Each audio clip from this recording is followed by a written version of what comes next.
profesor principal y es un estudioso de los grupos económicos, de las élites, de la captura del Estado en la era neoliberal, y es autor de varios libros, como por ejemplo Odebrecht, la empresa que captura gobiernos, Los 12 apóstolos de la economía peruana, y otro libro, Lobbies, puertas giratorias y paquetazo ambiental en Perú, entre otros.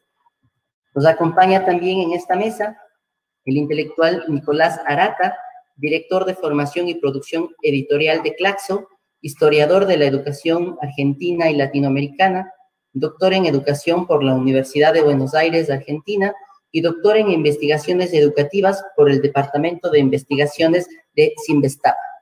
Autor de varios libros también. La jornada de hoy, este primer foro, vamos a reflexionar sobre el fracaso de los gobiernos para controlar a las corporaciones transnacionales y las élites económicas. No voy a tomarme yo mucho tiempo, pero quisiera mencionar que vamos a generar algunas preguntas desde donde vamos a empezar el diálogo. Por ejemplo, ¿esta es una crisis civilizatoria o es una crisis del sistema capitalista? Preguntarnos, por ejemplo, ¿los estados neoliberales están al servicio de las corporaciones transnacionales? Y finalmente, ¿el COVID-19 evidencia el fracaso económico y político del modelo neoliberal? Algunas preguntas para poder generar este diálogo. Solo antes de darles la palabra a los panelistas, quisiera mencionarles que cada uno va a tener 15 minutos para hacer una reflexión sobre las problemáticas y las alternativas, y luego vamos a abrir un espacio de intercambio de preguntas y de comentarios entre los panelistas y entre los participantes virtuales. Cabe mencionar que pues les agradecemos a todos por acompañarnos, por aceptar esta invitación, a las instituciones que nos están acompañando y fundamentalmente a todas las personas que están conectados en este momento desde los diferentes países de América Latina. Pues no voy a alargarme más en esta intervención y le cedería la palabra yo a Enrique Lev. Enrique, tiene la palabra. Muchas gracias por su acompañamiento. Muchas gracias, Carlos, y muy buenas tardes a todas y a todos. Es un privilegio tener la oportunidad de conversar con ustedes esta tarde. Y bueno, pues es una exigencia en nuestro tiempo, dialogar críticamente para entender qué es lo que está pasando en nuestro mundo. Del momento, digamos, de publicación de tu libro, Carlos, digamos, concentrado en un análisis crítico de la concentración del poder económico y político en América Latina, a lo que viene a, digamos, a cuestionar la pandemia del COVID-19, digamos que hay un salto, y hay un salto en el sentido de la criticidad de la crisis. Si ya teníamos, digamos, razones suficientes para cuestionar la concentración económica del poder político, atentaba contra un principio más igualitario dentro de nuestras democracias. La pandemia viene a poner un punto límite a una criticidad, digamos, mucho más compleja y quizás más profunda, porque viene a cuestionar la falta de bases de sustentabilidad de la vida en el planeta, que ciertamente está asociado con los efectos, digamos, hacia la desigualdad de la estructura, digamos, del propio capital. Tú hacías una pregunta para lanzar nuestro diálogo en el sentido de si se trataba de una crisis civilizatoria o una crisis del capital. Realmente es una y la misma cosa. El capital es producto de un proceso civilizatorio. Digamos, del modo hegemónico y dominante en que se configuró las estructuras de poder económico, político en nuestro mundo. El capital viene a cristalizar de la manera, digamos, más contundente esa construcción civilizatoria. Y la crisis ambiental entendida no nada más como una crisis ecológica, sino socioambiental, donde la destrucción de la naturaleza, la destrucción de las bases de sustentabilidad están totalmente conectadas con este proceso de concentración del poder. Pero donde el poder no es nada más un poder que domina en un sentido, digamos, en una percepción, digamos, muy ortodoxa y clásica marxista, al hombre, a la sociedad, sino que ha dominado a la naturaleza y a través de dominar a la naturaleza la ha intervenido, descajando, digamos, lo que son las bases de sustentabilidad de la vida. Eso que ya veníamos discutiéndolo y construyendo un pensamiento crítico, el pensamiento ambiental, socioambiental latinoamericano, sobre todo, que data pues ya de, como tal, de la ecología política latinoamericana, cuando menos un par de décadas, pero el pensamiento ambiental latinoamericano, que ya cercano, digamos, al medio siglo, viene a, como decía yo, acentuarse, a llevarse a un punto todavía mucho más crítico, más radical, quizás un punto donde sacude a la humanidad porque pone en riesgo, en peligro, digamos, atenta claramente contra la vida y en una vivencia que estamos sufriendo todos, los que estamos viendo caer muertos aquí y allá, en una experiencia de vida insólita para todos nosotros. Es cierto que quizás que mueren más gente de otras afectaciones a la salud, producto de la pobreza, de la marginación, de la desigualdad. Pero esta, digamos que ha resonado a una escala mundial. No hay un punto en el planeta que en este momento no esté conectado con los efectos de esta crisis epidemiológica. Y esta crisis epidemiológica no está desvinculada de la crisis ambiental.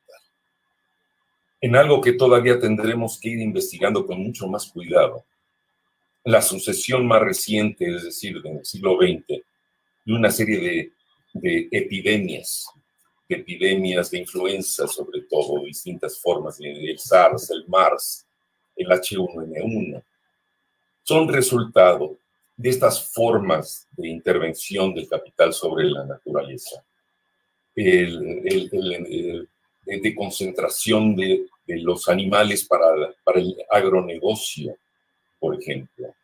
No se sabe, se empieza a especular hasta qué punto el calentamiento global, el cambio climático, las condiciones ambientales están afectando este fenómeno que casi eufemísticamente se habla de liberación, la liberación de los virus, del estado, digamos, donde han estado encapsulados, donde han estado refugiados por tanto tiempo como lleva la vida celular, la vida en este planeta.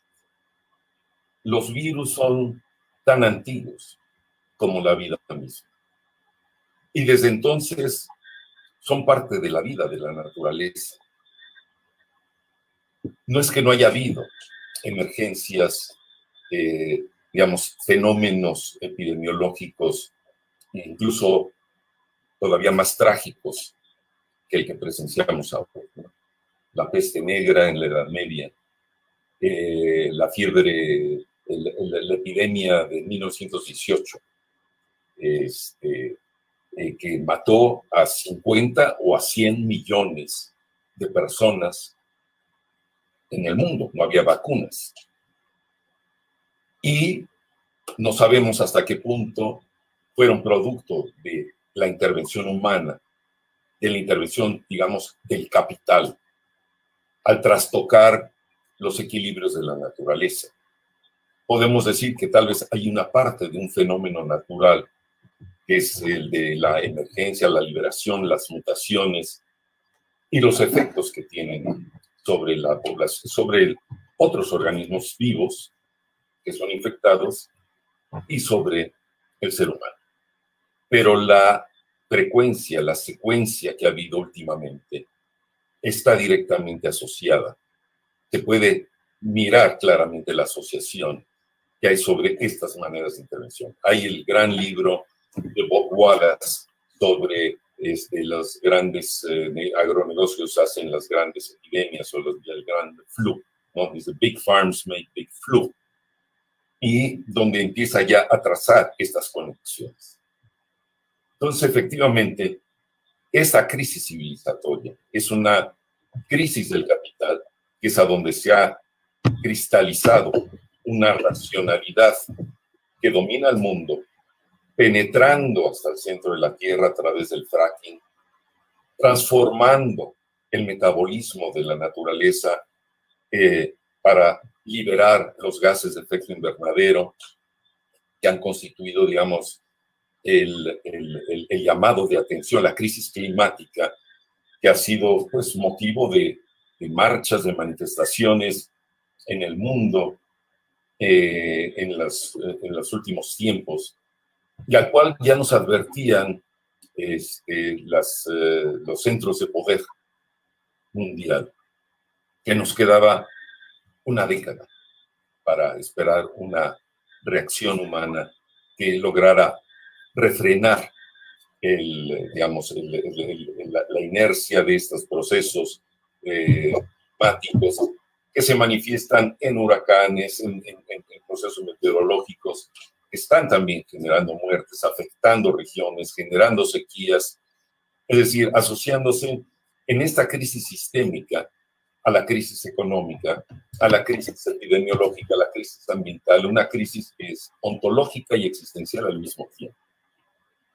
Y donde, obviamente, ya el tema, digamos, por ejemplo, que recuerdo que abordaba en este libro tuyo, de discutir si se trataba del decrecimiento o la deconstrucción de la economía, como yo lo manifestaba, queda en evidencia de que ya el tema no es propiciar el decrecimiento. El virus, la crisis climática, todo ha hecho que el decrecimiento se dé como consecuencia de la propia crisis del capital. Estamos en una recesión económica. El precio del petróleo está por debajo del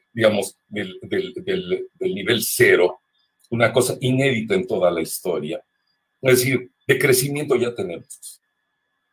Crecimiento cero, que se propugnaba como un llamado de atención ante los límites del crecimiento, ya estamos en el crecimiento cero. Pero esto no basta, porque no basta achicar una racionalidad cuya, digamos, constitución genética, si me permiten la metáfora, es generadora de desigualdad social, de desigualdad económica y de el proceso que he llamado de entropización del planeta, es decir, de destrucción de las bases de sustentabilidad de la vida. Y todo eso está asociado. El virus, veámoslo en su sentido más positivo, como si fuera el emisario de una llamada final de atención a la humanidad, para que emprendamos un proceso de deconstrucción, de esa construcción civilizatoria que ha concluido, que ha terminado, que ha llegado a este punto extremo, a este estado de excepción de la vida, para reaprender a vivir en las condiciones de la vida. Es decir, ser más humildes como género humano, romper esa imposición, esa voluntad de dominio que está inscrita desde el mandato que dominarás a la naturaleza como ser supremo de la misma, ¿no?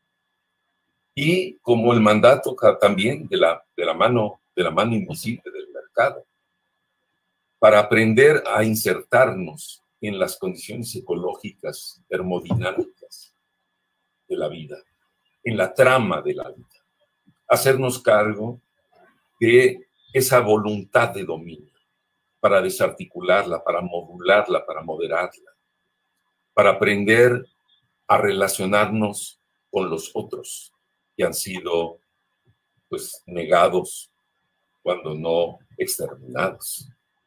Es decir, hemos llegado a un punto límite en la historia de la humanidad.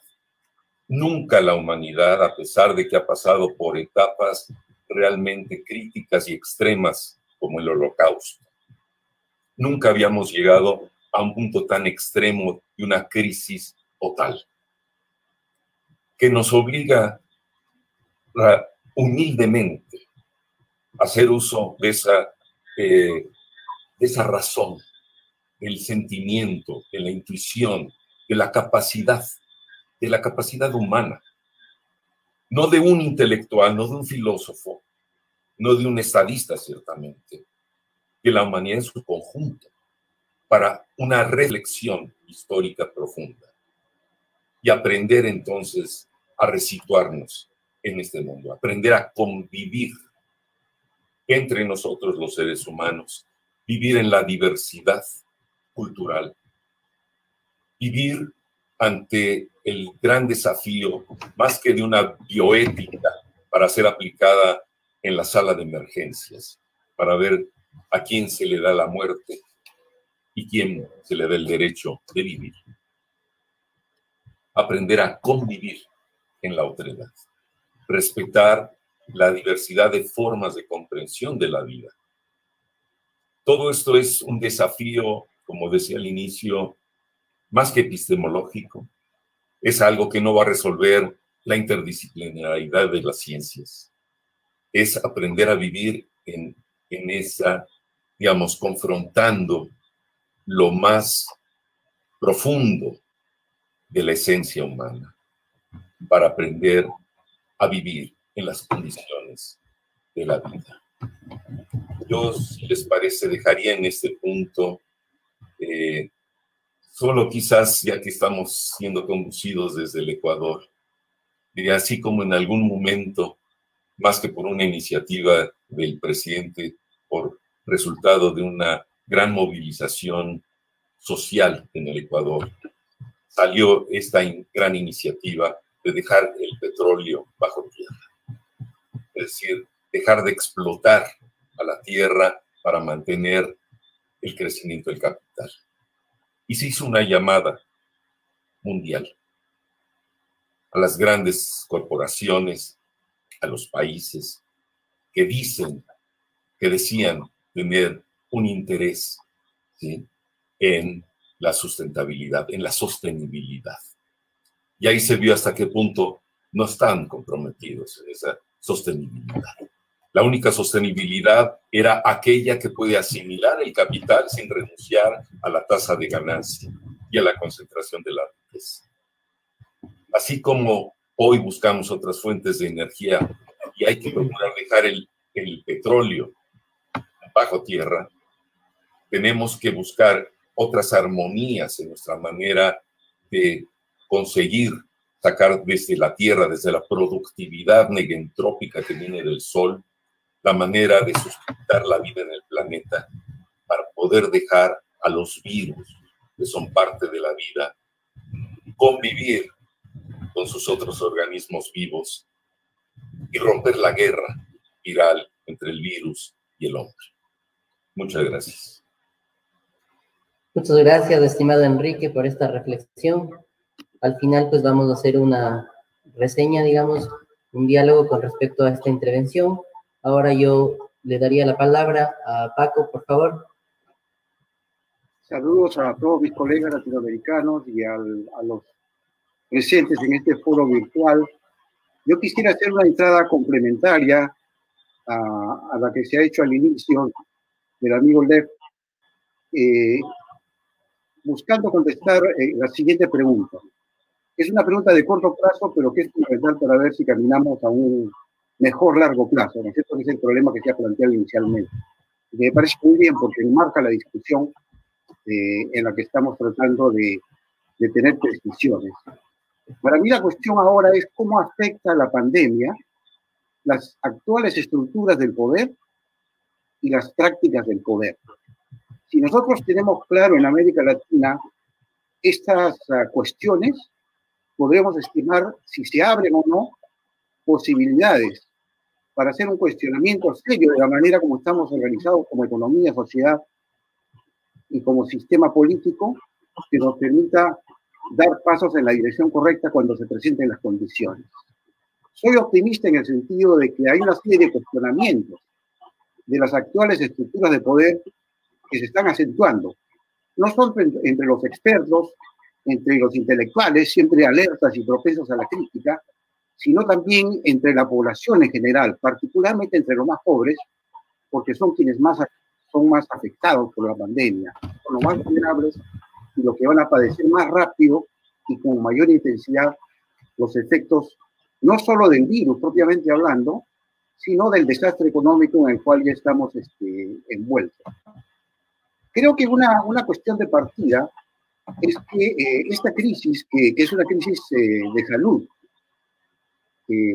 muy particular, que como se ha dicho no tiene precedente en la historia por la escala y la velocidad con la cual se está diseminando en el mundo y las enormes dificultades para controlarla porque no existe vacuna, es que afecta a toda la estructura de clases sociales, desde los más ricos hasta los más pobres, pero de manera considerablemente desigual. Hay casos, por ejemplo, de grupos de poder que acaban de cortar a la mitad los sueldos de sus ejecutivos. Están cerrando algunas plantas. Hay otras que, por ejemplo, en el sector extractivo mineral, siguen operando y están exigiendo que les permitan las autorizaciones respectivas para continuar con la maquinaria de extracción de minerales, que en el caso de América Latina se ve que es particularmente destructiva con el medio ambiente, ¿no? Porque deja residuos químicos, abre forados enormes y básicamente convierte terrenos que antes podían ser dedicados a la agricultura, a la ganadería, en zonas yermas prácticamente estériles.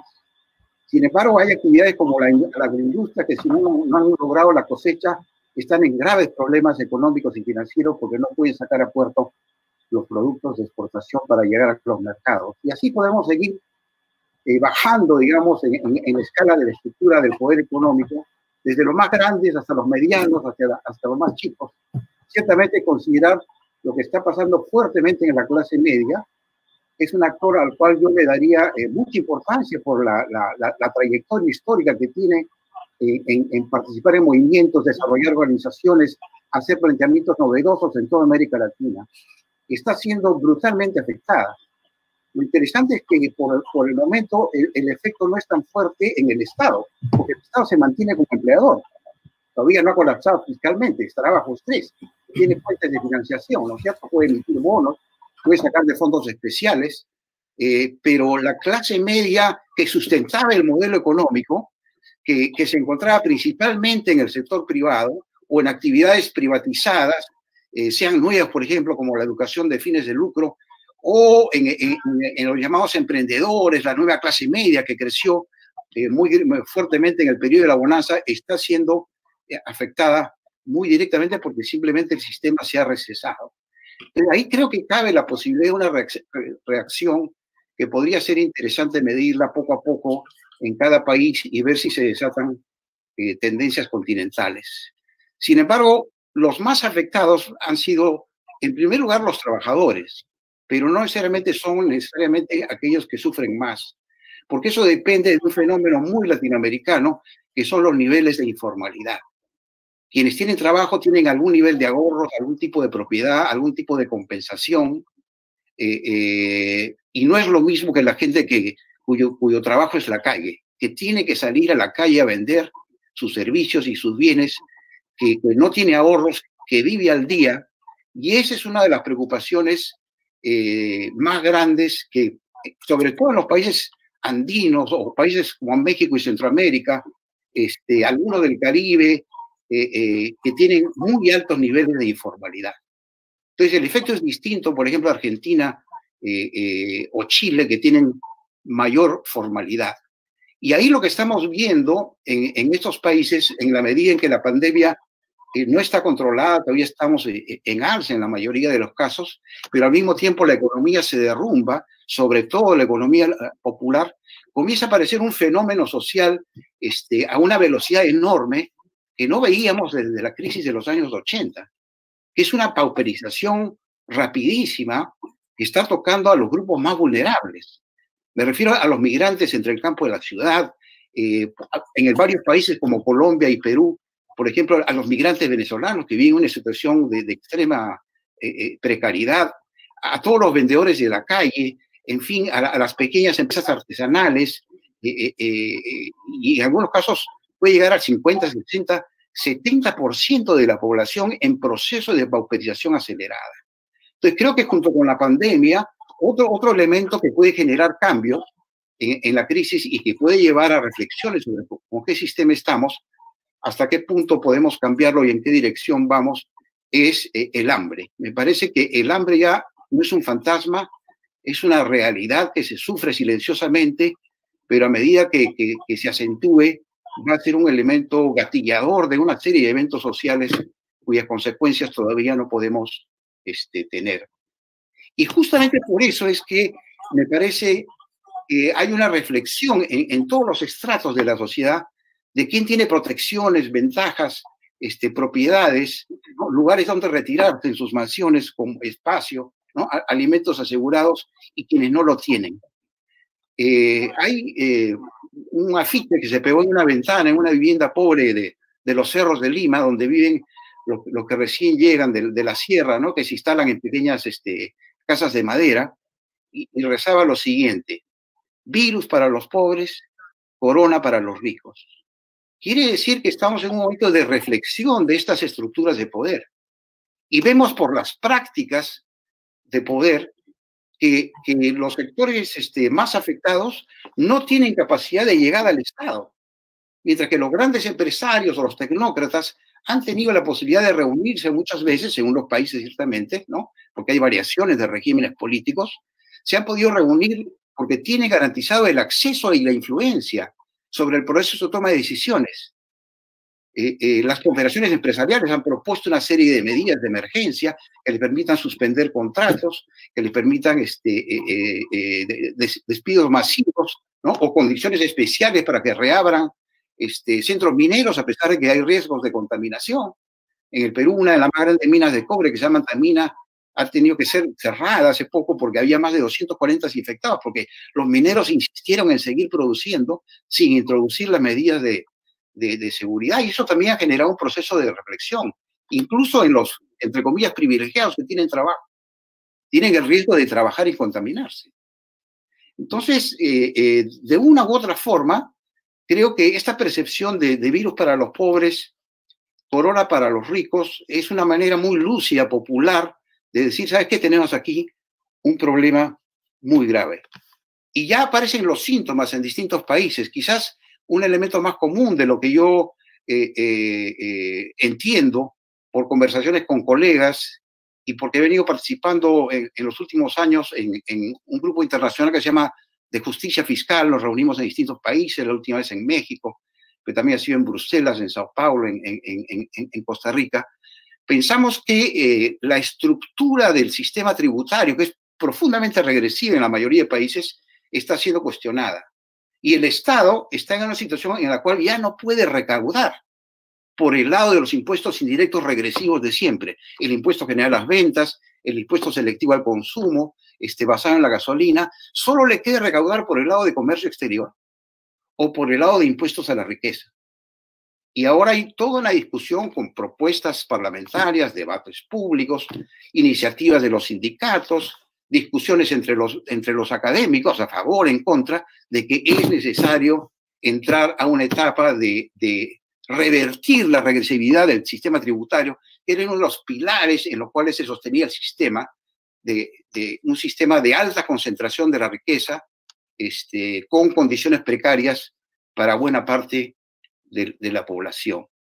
Entonces, la discusión actualmente en curso de los llamados impuestos de solidaridad, impuestos a la riqueza, impuestos al patrimonio, me parece un elemento saludable y en el cual creo que nosotros, ligando lo concreto con las tendencias futuras que se están abriendo, poder hacer acción reflexiva y acción política para, en medio de la crisis, dar pasos adelante, como ya se están dando en algunos países, como se están revisando viejos impuestos que antes le rebajaron las tasas, o lo manipularon para que no afectara realmente a los más ricos. Se está discutiendo a nivel mundial, y esto ya hace años, pero recién cobra una cierta viada, el rol de los paraísos tributarios, donde billones de dólares de todos los países, incluyendo los nuestros, se canalizan allá porque no hay fiscalización ni pagan impuestos. Entonces, el sistema mundial está en crisis ya potencial desde hace tiempo, porque esto impide los fondos que todos los estados de bienestar de los países desarrollados y nuestros estados, con mucho más carencias, impiden desarrollarse porque no cuentan con los recursos necesarios. Entonces, esta permisividad del capitalismo global contemporáneo, que llega al abuso extremo, donde tú acumulas riquezas y dejas de pagar impuestos en gran parte y te los llevas fuera del país, lo cual debilita a los estados-nación y va quebrando el pacto social, está también en la discusión internacional. Ustedes saben que esto empezó con los Luxembourg Papers, los Swiss Papers, los Panama Papers o los Luxembourg Leaks, ¿no? Te recibían distintos nombres y creo que ahora caminamos a cuestionar no solo nuestros sistemas nacionales regresivos tributarios, sino los sistemas internacionales creados por la globalización que favorecen principalmente a las grandes corporaciones, a los ricos, a los corruptos. Entonces, hay un doble nivel de reflexión sobre las estructuras y las prácticas del poder que ocurren al mismo tiempo, a nivel nacional y regional y a nivel continental, procesos sobre los cuales nosotros tenemos que prestar atención y ver cómo contribuimos para empujar cambios a ese nivel. Finalmente, quisiera señalar otro punto que me parece importante. Creo que durante la pandemia ha resultado muy claro de que nosotros necesitamos un rol activo del Estado en lo social. En muchos casos ha sido abandonado. En mi país de origen, por ejemplo, el Perú, el sistema de salud, escribimos un libro en Universidad Católica antes de la pandemia, es realmente un desastre.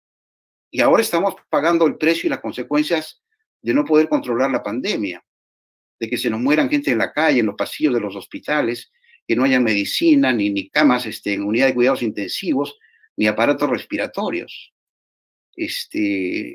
Nos hemos dado cuenta que este es un aspecto fundamental de la vida. Hay incluso discusiones de las pensiones, de todo el sistema pensionario, que como ustedes saben se privatizó, generando una oportunidad de enormes fortunas, fondos masivos de ahorros de gran parte de la población, manejados discrecionalmente por 4 o 5 grandes corporaciones dedicadas a los fondos de pensiones que invierten con casi total libertad estos fondos en el mercado nacional y en el mercado mundial. Y ese dinero no alcanza. Es una discusión que se hizo en Chile antes de la crisis, ¿correcto? En la gran ola de protesta, y que ahora se está discutiendo porque es una manera en que la gente que tiene pensiones dice, la necesito ahora. Entonces la tengo que quitar a los fondos de pensiones privados. Ese también es otro de los pilares del sistema, junto con el tributario, junto con el sistema de paraísos tributarios. El sistema de pensiones es una de las grandes reformas neoliberales que se ha desarrollado en nuestros países por recomendación internacional y que ahora entra a un cuestionamiento, si no de los más pobres, que tienen poquísimos ahorros, por lo menos ciertamente de la clase media empleada que ha estado aportando y que ahora se encuentra en una situación de desesperación. Finalmente, para ir a otras prácticas, no de poder, sino de solidaridad comunitaria, creo que es interesante remarcar que se observan tendencias donde los pobres se están organizando a nivel de los barrios, o las comunas, o la villa miseria, o como quiera llamarse según los países de América Latina, para poder conseguir aquello que es su necesidad más urgente. En algunos casos el agua, porque no todos tienen acceso al agua, pero también alimentos. Entonces creo que hay una especie de contraciclo comunitarista en curso, en embrión, que comienza a manifestarse en la formación de ollas comunes, comedores populares, nuevas formas de solidaridad. Los sindicatos están volviendo a sus orígenes cuando eran sociedades de ayuda mutua, ¿no es cierto?, a mitad del siglo XIX, comienzos del siglo XX, y comienzan a darse cuenta de que organizaciones de base, movimientos sociales, parroquias de las iglesias, pequeñas asociaciones empresariales, asociaciones urbanas, sindicatos, están comenzando a utilizar eso que quedó o que en algunos casos sobrevivió según los países, que era la base de la sociedad civil latinoamericana, entra en un proceso de reactivación por sí misma, digamos, ¿no?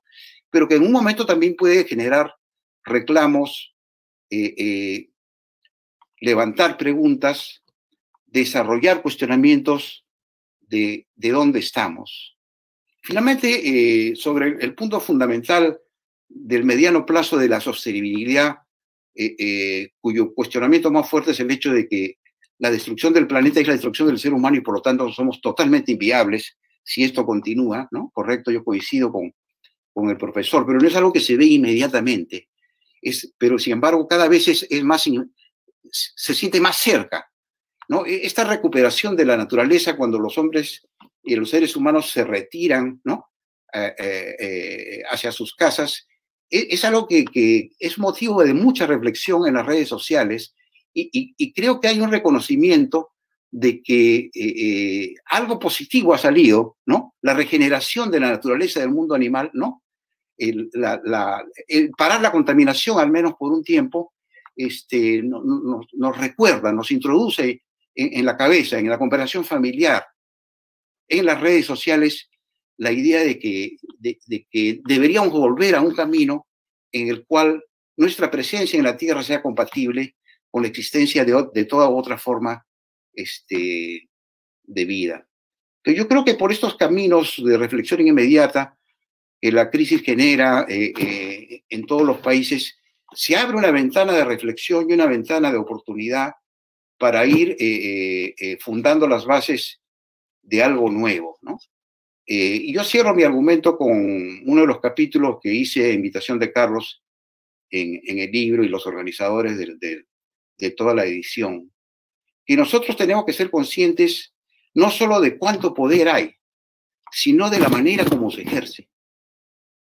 Y lo que la experiencia histórica nos indica, si hemos visto América Latina en el largo plazo, pero sobre todo la América Latina neoliberal, es que ha ocurrido una hiperconcentración del poder económico en manos de una corporatocracia global, en manos de una nueva oligarquía nacional constituida por grupos de poder económico y una plutocracia neoliberal, que son los que concentran no solo las grandes propiedades y los ingresos, los que manejan nuestras pensiones, y los que compraron las empresas estatales privatizadas, los que tienen las concesiones en territorios ancestrales de la Amazonía, de los Andes, de Centroamérica, del Caribe, ¿no? Es una forma de expropiación, es un uso privado de recursos que pertenecen a la población. Sino el hecho de que ellos han aprendido a desarrollar una serie de mecanismos de captura del Estado. Entonces, si nosotros no neutralizamos esos mecanismos de captura del Estado, que hoy día pueden ser más visibilizados, que es la financiación de partidos por bolsillos profundos, el uso del lobby para acceder a las instancias de poder, el uso de la fuerza giratoria, de colocar personas de tu entorno en puestos de poder que responden a ti y que te permiten acceso de influencia, incluso la propia corrupción que hace poco discutíamos como gran tema latinoamericano a partir del escándalo Lavallato, ¿no? Que es un escándalo que ha tocado a tantos países. Entonces nosotros también tenemos que hacer un momento de reflexión de ese tipo de prácticas, de esta nueva superélite que se ha formado, porque eso es lo que tenemos que neutralizar para poder abrir la oportunidad a un posible cambio futuro que comienza a prefigurarse. Sin embargo, yo quisiera introducir un elemento de reflexión sobre la base de qué paradigma vamos a construir una alternativa. ¿Qué vamos a hacer con la democracia? ¿Cómo la vamos a definir? Está bien, dejemos de lado la democracia elitista, tecnocrática comprada o secuestrada, como dicen algunos, ¿no es cierto? Capturada. Vayamos a un sistema participatorio. El mercado. Toda una generación de latinoamericanos ha entrado en una lógica de hacer empresa. Claro, son medianas y pequeñas empresas. Pero nosotros tenemos que tener un planteamiento sobre la democracia, sobre el mercado, sobre la política y ciertamente sobre los temas ambientales que han sido muy bien presentados en la primera presentación. Bueno, con eso termino. Muchísimas gracias, Paco, por esta reflexión.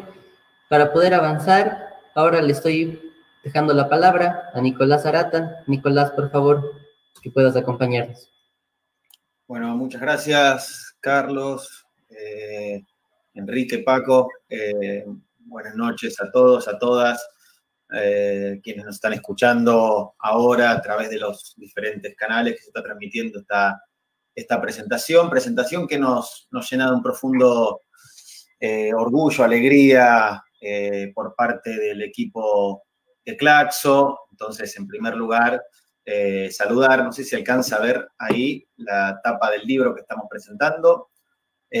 Saludar, decía, a Carlos Pastor, quien tuvo la responsabilidad de editar y coordinar este trabajo, también con el aporte, con la ayuda, con la cooperación de Lisa North y de Alberto Acosta, a la Fundación Ever y a la Universidad Andina Simón Bolívar, que han trabajado en otras oportunidades con Claxo. Insisto nuevamente, la alegría que representa para nosotros poder presentar un libro de esta calidad y poder también presentar un libro que está en acceso abierto para descarga completamente gratuita desde, entre otros sitios, la librería latinoamericana y caribeña de ciencias sociales. Quería comenzar haciendo esta breve referencia a un libro que está en total sintonía con uno de los ejes de Claxo, que es precisamente el de digamos, un eje que se profundiza, digamos, en el actual contexto de la pandemia. Y si bien este libro no salió en el contexto de la pandemia, sino que fue editado previamente, sin lugar a dudas, pone el eje, pone la atención en uno de los nudos críticos que está en la raíz de la inmensa mayoría de los problemas del continente, que es la desigualdad, ¿no? Esa gran pandemia que es la desigualdad. Y ahí el rol de las ciencias sociales y de las humanidades. Quisiera retomar algo que ya se planteó, que plantearon los colegas. Debe estar muy, muy claro.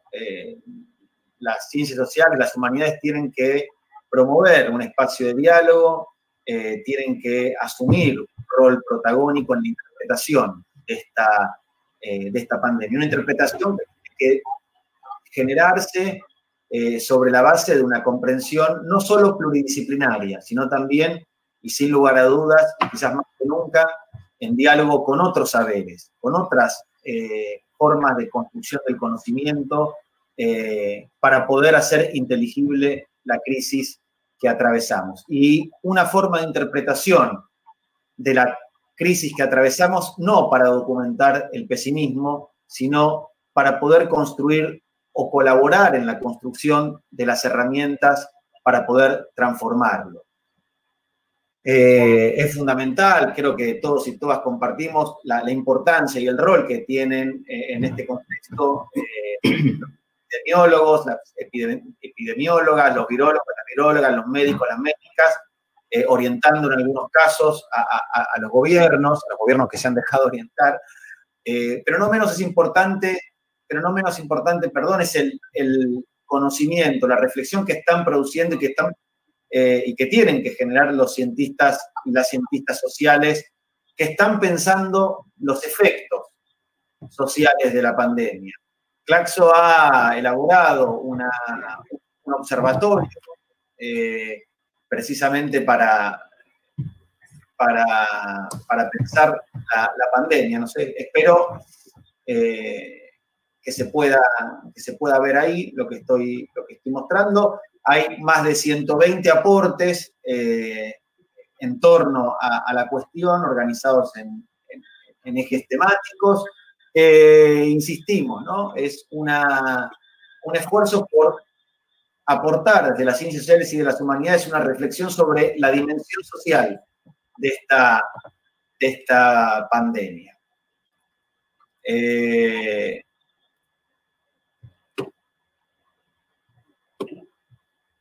No sé si se alcanzó a ver, y si no, en todo caso, después lo compartiremos ahí por las redes sociales.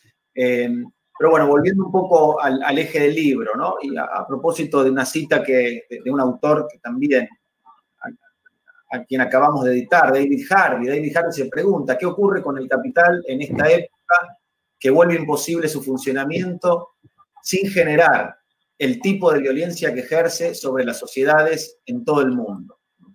Y este libro creo que en algún punto recupera esa preocupación, recupera esa pregunta y ensaya 15 respuestas. 15 son los artículos que componen este trabajo, que, insisto, es un trabajo, por un lado, extremadamente bien escrito, y eso es algo que como lectores, como lectoras, agradecemos. Extremadamente bien escrito. Los invito y las invito a que lo lean porque realmente es de una calidad que uno no encuentra tan habitualmente. Pero también porque es un libro que tiene propuestas, es un libro que está articulando la reflexión y la praxis y está proponiendo alternativas, está construyendo horizontes, no nos deja frente al abismo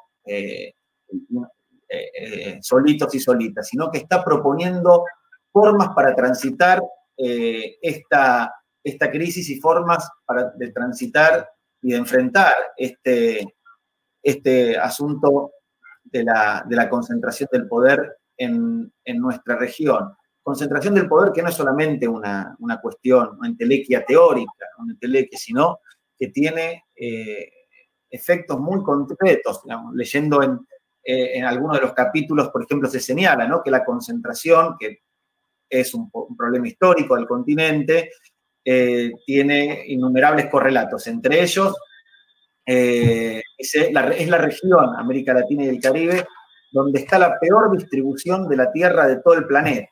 Y por supuesto que eso tiene incontables efectos, entre otros, como se señaló previamente, sobre el ambiente.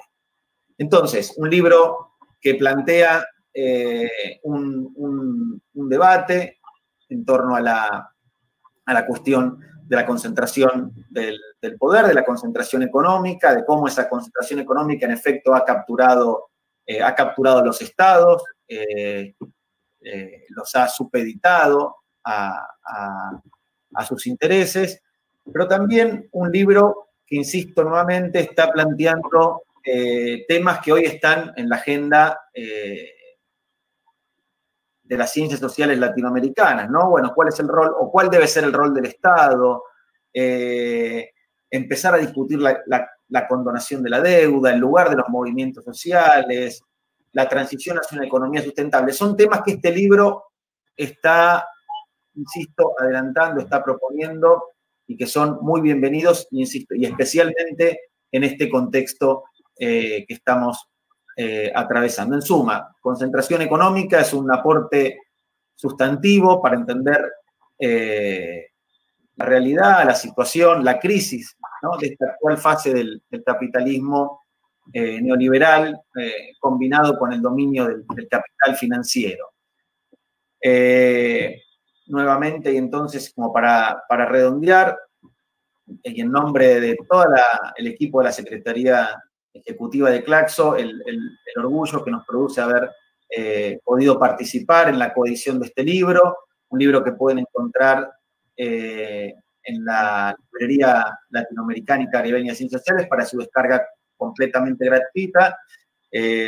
Carlos, contarte que el libro ya se ha descargado más de 3.000 veces, lo cual también es un motivo para celebrar, y que esperemos que después de esta presentación y de esta serie de presentaciones que se harán en torno al libro pueda circular todavía con mucha más fuerza. Muchas gracias de nuevo, en nombre del equipo de Claxo, por hacernos partícipe de este material que seguiremos leyendo y que seguramente nos servirá para pensar el día después o los días después de la pandemia. Gracias. Muchas gracias, Nicolás. Ahora vamos a abrir un espacio a preguntas, a comentarios de parte de todas las personas que están conectadas en los diferentes países de América Latina que se han sumado. A todos ellos, a todas ellas, un fuerte abrazo. Muchas gracias por compartir con nosotros este espacio de reflexión. Y pues he ido recogiendo algunas de las preguntas que nos han hecho nuestros compañeros. Voy a plantearlas y tal vez podemos volver a empezar con la participación en la misma forma que empezamos. Tendrían cada uno alrededor de unos de 3 a 5 minutos para poder responderlas. Las preguntas pues no están dirigidas específicamente a uno de los panelistas, sino más bien en términos generales. Así que lo que voy a hacer es plantearles las preguntas y pues en el mismo orden de participación podrían intervenir entre 3 y 5 minutos. Una de las primeras preguntas nos dicen: ¿podemos hablar de democracia en estos momentos de pandemia? Alrededor del distanciamiento físico se ha empezado a romper los procesos de unidad social. ¿Cómo desde las casas podemos plantearnos alternativas a este modelo concentrador de la riqueza? Otra de las preguntas es: ¿cómo podemos disputarnos la captura del Estado en los actuales momentos? El rol de la educación, nos dicen. ¿Cuál sería el rol de la educación y qué deberíamos hacer desde las universidades los estudiantes? Otra de las preguntas nos dicen: los movimientos ecologistas a nivel internacional, ¿cuál podría ser su rol y cómo poder disfrutar la construcción de las políticas públicas? Estas serían algunas de las preguntas que pues les comparto a los compañeros panelistas para que pues puedan ellos desarrollar. Hay otra pregunta, nos dicen: ¿qué opinión tienen con relación a la coyuntura en Bolivia? Son temas un poco también más específicos que también se abordarán en estas jornadas. Cabe mencionar, antes de darles la palabra a cada uno de los panelistas, que este es el primer foro de 7 foros y continuaremos el día viernes 8 de mayo a las 17:30. Lo que me parece importante es mencionar que pues vamos a vernos lunes, miércoles y viernes de 18:30 a 19:30 para ir dialogando con diferentes compañeros, compañeras de la región. Pues ahora les voy a entregar la palabra en el mismo orden de intervención para estas preguntas y haremos un cierre al final de sus respuestas. Queda la palabra entonces para Enrique, por favor.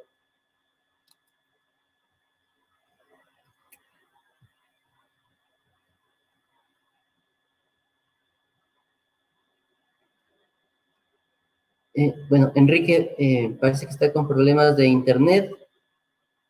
Mientras se soluciona, quizás podríamos avanzar con Paco. Bueno, volvió, me parece, Enrique. No sé si nos escucha bien, Enrique. No, ya los he escuchado muy entrecortados y a veces se me pierden. Y seguramente si ustedes están bien con su internet es problema de... El internet ha estado de manera intermitente fallando mucho en esta zona de la Ciudad de México. ¿Me escuchan ahora? Escuchamos muy bien. Creo que no. ¿Sí? Sí, escuchamos muy bien, Enrique. Entonces haré una muy breve intervención en estas circunstancias. Creo que las, dos primeras preguntas que logré inteligir me parecen absolutamente pertinentes. ¿Cómo afecta esta situación, esta condición del virus, las medidas adoptadas para su contención, para cuidar la salud humana? ¿Cómo afectan a la democracia? Uno de los primeros temas, digamos, respuestas críticas desde el análisis social, fue justamente el peligro, el riesgo que planteaban, digamos, esta situación de emergencia para justificar, legitimar, abrir las puertas a ese estado de excepción, ¿no? Es decir, de ese poder ya de por sí concentrado para ejercer, digamos,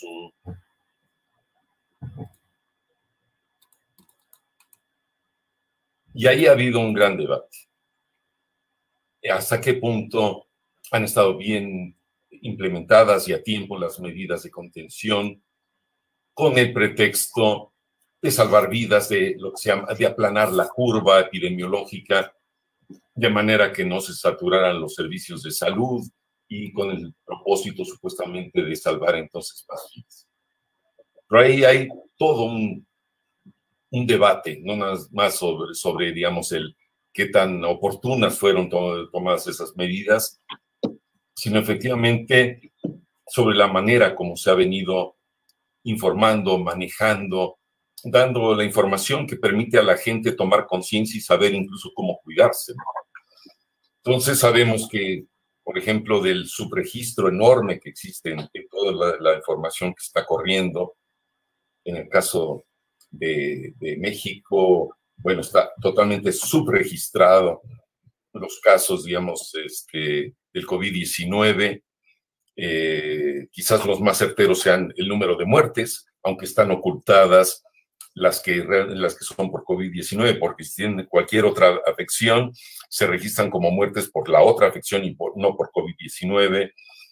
El uso y la manipulación de las metodologías estas que se están utilizando para, habiendo hecho muy pocas pruebas realmente en la población, poder extrapolar o extender, digamos, al cálculo más realista del número de gente afectada. Pero esas son, digamos, fallas de cálculos y de información. Lo que está en el fondo también de toda esta cuestión está efectivamente el tema del poder económico, en tanto que ha sido propiciador de la crisis. Y hasta qué punto funciona esa democracia en los distintos ámbitos de nuestros países para cumplir con la responsabilidad de gobernabilidad, de información, de cuidado de la vida de la gente. Entonces, ciertamente, ahí está puesta en cuestión dos temas: el manejo, digamos, de la información para que la gente sepa cómo resolver su condición. Está el tema de la educación. Es decir, es fundamental hoy en día ya la educación ambiental, sobre todo en nuestra región de América Latina y el Caribe, tuvo un momento de enorme auge con la red de formación ambiental para América Latina y el Caribe, los programas de educación ambiental. Es decir, la crisis ambiental ya venía a cuestionar muchos de los principios con los cuales comprendíamos nuestra condición en el mundo. Y ahora viene la pandemia, que nos pone en un estado, como dije al principio, de mayor criticidad. Necesitamos saber, estar educados, entender cómo suceden esos procesos y cómo son producto de las maneras de intervención del capital, de nuestras prácticas, de nuestras conductas sobre el medio ambiente. Hoy estamos viendo, digamos, hasta qué punto es un factor social el hecho de que la gente tenga que salir a las calles a ganarse la vida y decidir si va a morir de inanición o morir del virus. Es decir, que no puede evitar el riesgo. Pero está también el otro caso, digamos, la otra cuestión que tiene que ver con una falta de educación de gentes de otros niveles de la sociedad, que siguen sin entender, sin percibir el grado de peligrosidad, de riesgo, y que siguen actuando como si esto no estuviera pasando, y son agentes de la propagación del contagio. Entonces, puede haber factores culturales que juegan ahí, que permiten, por ejemplo, que en las sociedades asiáticas asumieron tan contundentemente ese ejercicio, digamos, de intervención radical del Estado para contener a la población, para que se quedaran en sus casas, para que se protegieran. Y lo que pasa en otros países, algunos supuestamente más democráticos, pero que sin embargo no saben manejar, o sea, no han resuelto el tema de la educación. No se diga el tema, digamos, de construir una sociedad más igualitaria con acceso a la educación y con medios de subsistencia que no coloquen a la población en una situación de indefensión. Y esto tiene que ver, obviamente, con la democracia y el papel que juega dentro de un régimen democrático la prioridad absoluta a dos cuestiones: a la salud y a la educación. Dejo en este punto, digamos, mi comentario. Muchísimas gracias, Enrique. Pasamos entonces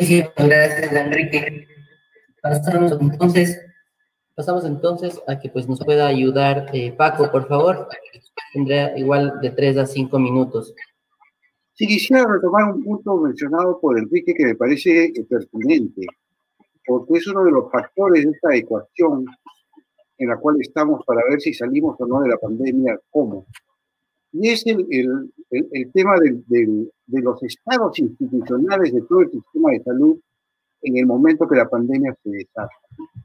Y creo que, con excepción de los países asiáticos que tienen otra cultura, otro tipo de instituciones, otra manera de reaccionar frente a la autoridad, en los países llamados occidentales y en América Latina, que básicamente siguen modelos parecidos, pero en realidades sociales muy diferentes, se ha notado muy claramente que el neoliberalismo fue mermando la capacidad de atención de salud del estado de bienestar, haciéndolo más cara, menos accesible. Y en el caso de América Latina, los huevos de la canasta durante toda la época neoliberal se pusieron en los organismos reguladores, en el Ministerio de Economía y Finanzas, en transportes y comunicaciones, es decir, en todo el aparato para la llamada estimulación del crecimiento, ¿no? Que se convirtió en un objetivo nacional que nadie nunca debatió, pero que muchos de los estados adoptaron. Y eso implicaba distraer recursos hacia ese lado, digamos, a la institucionalidad económica, y dejar recursos para la parte de la salud. Y ahora estamos pagando el precio. Entonces, creo que hay una relación entre la manera como se articuló el sistema bajo dirección neoliberal, qué se priorizó y qué no, y ahora vemos que hubiéramos tenido mejor capacidad de respuesta si hubiera habido capacidad de construir un sistema de salud pública más adecuado, e incluso un sistema privado menos depredador, como el que actualmente existe, ¿no es cierto? Porque te explotan de todas maneras en las clínicas. Hoy en día en una clínica peruana, por ejemplo, tú entras y tienes que firmar un documento con varios miles de dólares, si no, no te atienden. En fin, entonces yo creo que, aunque en medio de la pandemia nos preocupe el virus, es el sistema de salud que hemos heredado a este punto en el cual está ya, el que está bajo una enorme presión y en algunos países está colapsando. Creo que también ahí hay un campo de reflexión de lo que nosotros consideramos como acceso a la salud como un derecho, igualmente como el acceso a la educación, igualmente con la posibilidad de nutrición, que hoy en día se está convirtiendo en un problema rapidísimamente en todo el continente. No hay comida para alimentar a las familias en los estratos más bajos, más vulnerables, más marginales de la población latinoamericana. Y en ese sentido creo que es interesante introducir la reflexión sobre la democracia, ¿no? La pregunta es provocadora y considera que el aislamiento social ha afectado a la democracia. Ya no puedes salir a la calle a manifestar. Sí y no, digamos, ¿no? Porque ha retornado al individuo a su casa, tiene mucho más vida familiar, tiene mayor contacto social con familia y vecinos. De algún modo se ha reconstituido lo que se fue perdiendo en la locura por trabajar y conseguir ingresos, ¿no? Creo que a pesar de que va a ser difícil generar movimientos sociales en estas condiciones hasta que no esté controlada la pandemia, o grandes aglomeraciones, que es ciertamente parte de la vida social y es un ejercicio de derechos democráticos, los efectos son diferenciados. Lo que me preocupa a mí es, si pensamos a futuro, a mí me parece que junto con los cuidados, las políticas medioambientales, junto con las políticas tributarias, junto con la contención y el ataque a los mecanismos de captura del Estado, que hoy día están en curso al concentrarse el poder, ¿no es cierto? Y que están siendo utilizadas por los grandes empresarios para aprovechar ellos los paquetes de reactivación, ¿no? Aspecto que todavía no hemos discutido, pero es parte de estas prácticas del poder de sociedades desiguales, podamos ponderar qué entendemos por democracia, democracia de base, que es la que yo insinué que estaba desarrollándose necesidad, pero de repente también por convicción en medio de esta crisis. En suma, todo está en cuestión. Y eso es un momento muy interesante y esperamos que América Latina tenga la capacidad para diagnosticar, debatir, proponer en esta coyuntura.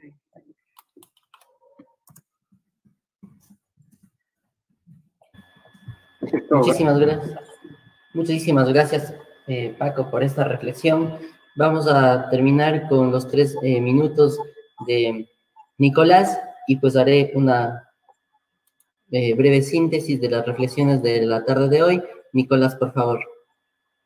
Muchas gracias. Bueno, soy esencialmente un educador. Me dedico a temas de historia de la educación argentina, latinoamericana, pero manejo dentro del campo de la educación. Y el otro día en un ciclo que también de conversaciones, educación y pandemia, que promovió Claxo, la Universidad de Antioquia y la Universidad de La Plata, Alessio Suriano, un colega de Italia, nos hablaba, ¿no? Desde allí diciéndonos, ¿no? Que hoy, mientras los hospitales italianos están llenos y las escuelas están vacías, solo una fábrica en toda Italia produce los aparatos necesarios para la respiración asistida, mientras que 200 producen armas, ¿no?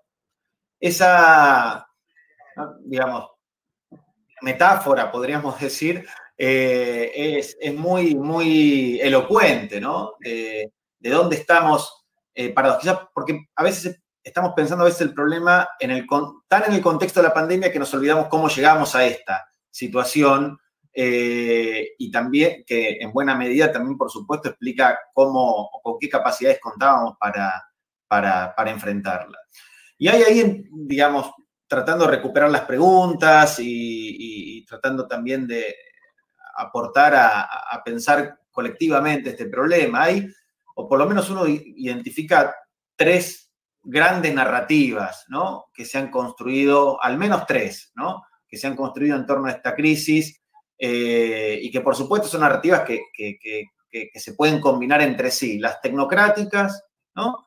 Que es entregar la conducción de la pandemia o la conducción de la crisis a las fuerzas tecnológicas, especialmente a las de control social, confiando en que van a resolver per se la crisis. Las narrativas neomalthusianas, que asumen que, bueno, la población contraerá el virus y que necesariamente se van a perder vidas, pero quienes sobrevivan saldrán fortalecidos.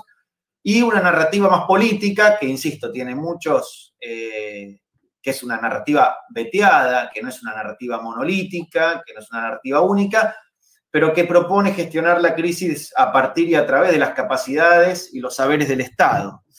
Yo creo que, por lo menos hablo del caso de la Argentina, ahora sí, como ciudadano de este país, creo que en este caso el Estado argentino ha resuelto esa falsa disyuntiva entre preservar a la sociedad o preservar la economía, anteponiendo la salud y la salud colectiva, ¿no? Frente a cualquier otra variable. Y creo que ha sido la posición más acertada, ¿no? La posición que ha permitido, en efecto, salvar vidas. Boaventura de Sousa Santos, en un librito que también acabamos de publicar en español, pero que ya también circulaba en portugués, La cruel pedagogía del virus, dice, ¿no? Y yo me quedo con esta idea, que los mejores gobiernos, o lo mejor dicho, los gobiernos que mejor han respondido a la crisis son los que menos apegados estaban a las premisas del discurso neoliberal. Creo que aquí hay una clave para continuar pensando. Muchísimas gracias, Nicolás. Bueno, para cerrar esto, simplemente pues reflexionar alrededor de algunas ideas centrales. Lo primero que me parece a mí fundamental es que el Estado sigue siendo este espacio en permanente disputa, que este Estado termina siendo, como hemos visto, al menos para el caso de América Latina, este órgano que ejecuta la voluntad consciente de las élites.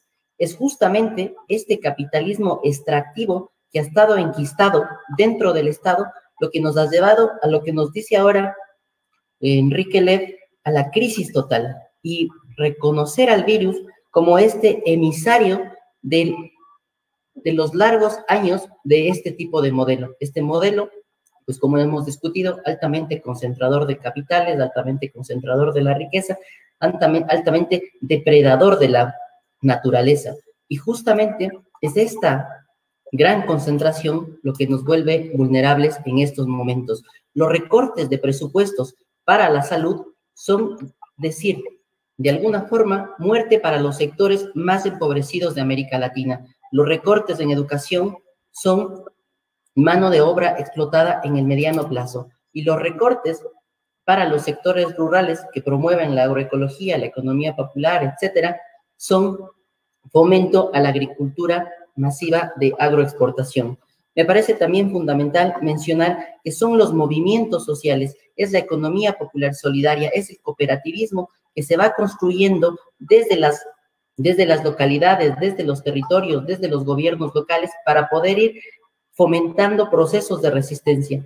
Y si bien la crisis no nos golpea a todos, es porque la salud está determinada por la clase social a la que se pertenece. No es lo mismo, nos decía Francisco Durán, que se acceda, por ejemplo, a los medios necesarios de la salud, o que un obrero que en estos momentos está en la primera fila frente a las perchas de supermercado, frente, digamos, al trabajo en una chacra produciendo los alimentos o siendo una enfermera, no es lo mismo esa condición de clase. Y pues nos decía esta frase: virus para los pobres, corona para los ricos. Ahora, ¿cómo nosotros podemos ir rompiendo estos procesos? ¿Cómo podemos irnos disputando estas capturas del Estado? Finalmente puede ser, sí, desde esta articulación, desde los diferentes sectores populares, esta unidad que conseguimos o que vemos en las clases de las élites. Las élites, al final del día, logran vincularse y articularse entre sí una y otra vez, porque sus empresas están altamente diversificadas y controlan toda la cadena productiva. No solamente la producción, sino el comercio, el consumo, la publicidad, etcétera. Esta alta diversidad logra que ni un solo centavo salga por fuera de los dominios de estas grandes corporaciones. Al contrario, lo que logran es que nosotros, los sectores populares, las clases medias, llevemos nuestros limitados recursos y compremos en sus centros comerciales, paguemos sus seguros médicos, paguemos sus telefónicas, utilicemos sus bancos. Y es justamente este proceso el que rompe las dinámicas sociales en los territorios. Romper esta dinámica también nos implica una responsabilidad de todos nosotras y nosotros, reconociendo, por ejemplo, el gran contenido político que conlleva la alimentación. Es decir, es un derecho consagrado en las constituciones, es un acto vital para el desarrollo de la humanidad, pero al mismo tiempo es un acto profundamente político, porque cuando estamos alimentándonos en el día a día a nuestros hijos, a nuestra familia, estamos inclinando esa balanza o hacia los grandes grupos económicos o hacia la agricultura familiar campesina, por ejemplo. Ahí me parece a mí indispensable que hay que valorar este rol de los sectores en permanente resistencia de América Latina, que son estos sectores vinculados a los movimientos sociales y ecologistas que nos hablaba, por ejemplo, Enrique. Finalmente, me parece a mí que el rol de la educación es indispensable, como nos decía Nicolás. El rol de la educación en este momento no solamente basta para conocer esta realidad y sentarnos, digamos, entre las cuatro paredes de la academia, sino que conocer esta realidad con el objetivo fundamental de transformar estas condiciones inequitativas en las que nosotros vivimos. Estos espacios justamente de diálogo, de reflexión, que se trabaja desde la unidad en la diversidad, que son esfuerzos colectivos, que es una minga de conocimientos, intenta romper estos procesos y conocer la realidad para poder transformarla. Estimado Francisco, estimado Enrique, estimado Nicolás, muchísimas gracias por su tiempo, muchísimas gracias a todos y todas los compañeros, compañeras que pues han estado conectadas durante esta transmisión. Por favor, no dejen de seguirnos. Nos volveremos a ver el día viernes a las 17 horas para el segundo foro. Y este es un esfuerzo colectivo de Claxo, la Fundación Friedrich Ebert con su proyecto FES Transformación, la cooperativa Jardín Azuayo, la Prefectura de la Azuay, Acordes y la Universidad de Cuenca. Muchísimas gracias y buenas noches a todos y a todas. Gracias, Carlos, por la invitación. Un saludo a todos. Muchísimas gracias, Carlos, también por la iniciativa en nombre de Claxo, de todo el equipo, y bueno, vamos a seguir trabajando conjuntamente en este y otros temas. Muchas gracias. Hasta luego.